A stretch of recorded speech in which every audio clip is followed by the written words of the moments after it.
अस्सलाम वालेकुम दोस्तों, मैं Mohammad Wahab Mirza, CEO and founder at Savasoft. आज हम जिस टॉपिक पे बात करने जा रहे हैं वो है कि किस तरह फुल टाइम जॉब के होते हुए आप पार्ट टाइम में कुछ ऐसे काम कर सकते हैं जिससे आप एक्स्ट्रा मनी अर्न कर सकें और इसके लिए आपकी कोई ऐसा सच अटेंशन या बहुत ज़्यादा टाइम रिक्वायर्ड ना हो। तो फर्स्ट मेथड जो मैं बताने जा रहा हूँ वो ये है कि आप जो है ऊबर की जो है राइड्स देना शुरू कर दें या फूड पांडा के साथ as a delivery boy register हो जाएं। तो इन दोनों कामों के लिए कोई ऐसा ये रिक्वायर्ड नहीं है कि आप 24 आवर अवेलेबल हों। आपने जब दिल करना है आपने जो है वो उसको ऑनलाइन कर लेना है और जो है रिक्वायर्ड टास्क कंप्लीट कर देने हैं। उसके जो है इवज़ आपको पेमेंट हो जाएगी। और अगर ऑब्वियसली आपको कोई मजबूरी है कि आपने घर जाना है, फैमिली के पास जाना है, तो आप उसको बंद करके जा सकते हैं। इसके लिए ये नहीं है कि आपकी कोई उनके साथ कमिटमेंट है कि आपने फ़लाँ आवर से फ़लाँ आवर्स जो है उधर अवेलेबल होना है। इसी के साथ अख्ताम होता है फर्स्ट मेथड। अगर किसी ने मज़ीद इसके बारे में पूछना हो तो वो ऑब्वियसली उसको जो है कमेंट में लिखते, मैं इंशाल्लाह कोशिश करूँगा कि इसके बारे में मज़ीद डिटेल में भी जो है एक्सप्लेन कर सकूँ। सेकंड मेथड जो है वो है ये कि आप ऑनलाइन शॉप खोल लें। ऑनलाइन शॉप का क्यों कहा है, मतलब as a part time job, क्योंकि अगर फ़िज़िकल मतलब आपकी कोई उधर लैंड है तो फिर तो उसके लिए आपको ये करना पड़ेगा कि आप जो है उस शॉप पे या उस जगह पे हर वक्त अवेलेबल हों। इसके मुकाबले में ऑनलाइन शॉप आपने दराज डॉट पी के पे या OLX.com.pk पे खोली हुई है तो आपको ऐसा चाहिए ज़रूरी नहीं है कि आप 12 आवर्स उधर अवेलेबल हो। आप 9 to 6 जॉब भी करते हैं तो 7 o'clock आके आप देख सकते हैं कि मुझे कितने ऑर्डर रिसीव हुए हैं, उन ऑर्डर्स को कंप्लीट करें जो भी उसके अगेंस्ट प्रोडक्ट है और वो जो है डेसिग्नेटेड प्लेसेस पे जो है वो छोड़ें। इसके लिए भी कोई ऐसा चाहिए रिक्वायरमेंट नहीं है कि आप जो है वो हर वक्त अवेलेबल हो। और आप एग्जांपल लेते हैं कि कभी आपका जो है चाहते हैं कि यार अब मैं इस बिज़नेस को फर्दर नहीं परस्यू करना चाहता, तो उस प्रोडक्ट को रिमूव करें और जो है वो बिज़नेस ख़त्म हो जाएगा। आपको कोई ऐसा उसके लिए हैसल की ज़रूरत नहीं है कि मैं यार उधर जाऊँगा और उनसे बात करूँगा फिर ही है। ये काम उसकी निस्बत बहुत ज़्यादा आसान है। ठीक है जी। अब थर्ड मेथड की तरफ आते हैं। थर्ड मेथड ये है कि आप अपनी प्लेस किसी को रेंट आउट कर दें या एयरबीएनबी कर दें।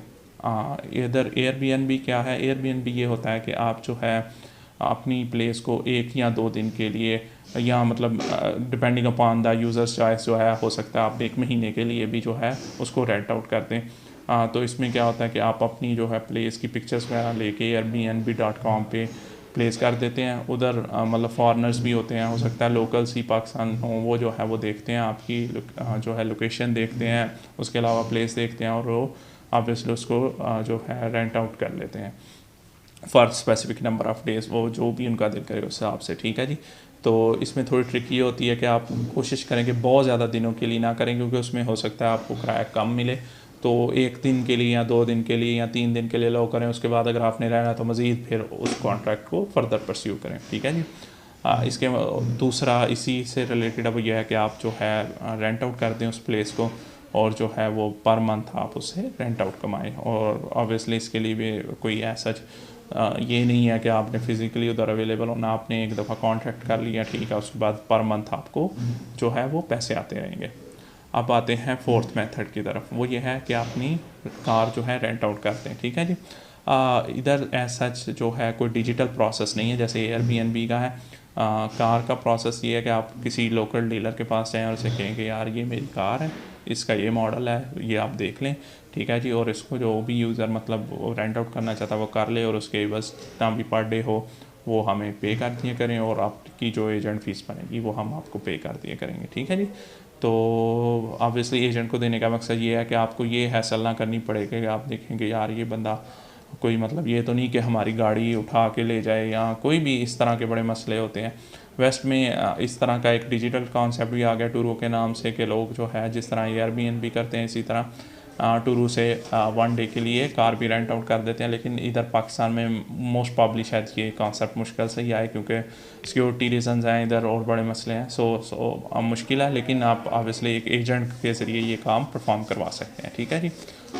इसके अलावा ये है कि आप बिल्डर बन जाएं या रियल स्टेट में इन्वेस्टमेंट जो है अगर नहीं भी कर सकते, एग्जांपल लेते हैं कि आप कहते हो कि रियल स्टेट तो बहुत महंगी है, मेरे पास कोई ऐसा नहीं, तो आप as a real estate agent भी एक्ट कर सकते हैं। इसके लिए भी ये नहीं है कि आप फिज़िकली 12 आवर्स अवेलेबल हो, आप अपने आप को रजिस्टर कर लें स्पेसिफिक साइट्स पे और क्या करें, जब भी कोई क्लाइंट आपको फ़ोन करता है आप जाएं और उनको जगह दिखा दें।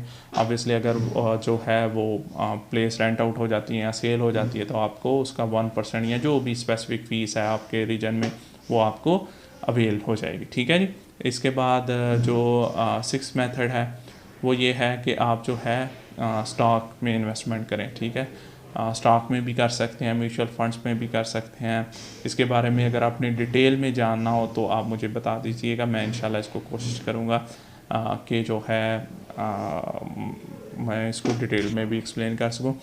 लेकिन यहाँ पे एक थोड़ी मैं मुहिम जो बहुत सारे लोगों के जहन में होता है वो उसको क्लियर करता जाऊँ कि लोग समझते हैं कि शायद स्टॉक जो है कोई सट्टेबाजी है या कोई इस तरह की चीज़ है। ऐसा बिल्कुल नहीं होता है।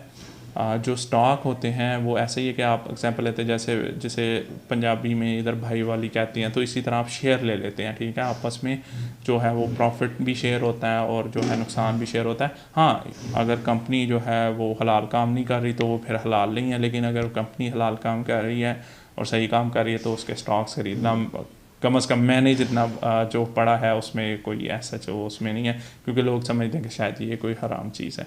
ठीक है जी। इसके अलावा जो है आप 7th मेथड जो है वो ये है कि आप फ्रीलांस वर्क कर सकते हैं। फ्रीलांस वर्क ये है कि आप upwork.com या fiverr.com या freelancer.com पे जो है वो साइट पे अपनी प्रोफाइल रजिस्टर कर लेते हैं और बताते हैं कि भाई मैं फ़लाँ काम कर सकता हूँ। तो जैसे ही वो क्लाइंट की रिक्वायरमेंट आती है आप उसको करते रहते हैं। इसके लिए भी आपको ऐसा सच बाउंड होने की ज़रूरत नहीं है, आप अपने हिसाब से उसको टाइमिंग बता सकते हैं ये कि यार मैं इस टाइम से इस टाइम में काम करूँगा और इतना काम करके दिया करूँगा, उस हिसाब से आपको पे हो जाएगा। ठीक है। 8th मेथड जो है वो ये है कि आप ऑनलाइन टीचिंग या ट्यूटरिंग कर लें। ठीक है जी। इसके लिए ये है कि आप एग्जांपल लेते हैं कि आप फ़िज़िक्स के माहिर हैं या कुरान पाक पढ़ाने के माहिर हैं या उर्दू पढ़ाने के माहिर हैं, इंग्लिश पढ़ाने के माहिर हैं, तो आप फाइवर पे या upwork.com पे उसी स्पेसिफिक रजिस्टर कर लेते हैं या मुख्तलिफ ग्रुप्स पे जाके अपने आप को पोस्ट करते हैं कि भाई मैं ये सब्जेक्ट्स जानता हूँ तो मैं इसमें ऑनलाइन टीचिंग करवा सकता हूँ।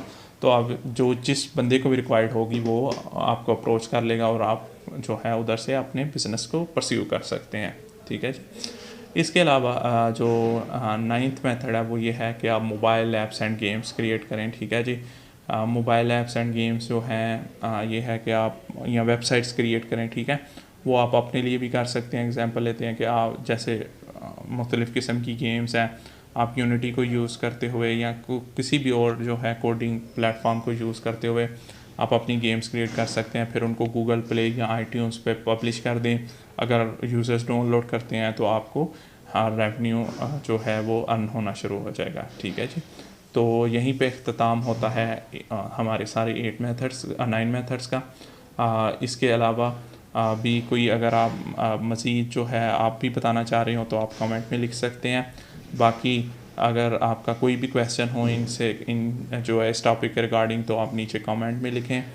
हमारे चैनल को लाइक करें, सब्सक्राइब करें और बेल के आइकॉन पे क्लिक करें ताकि आपको फ्यूचर नोटिफिकेशन मिलते रहें।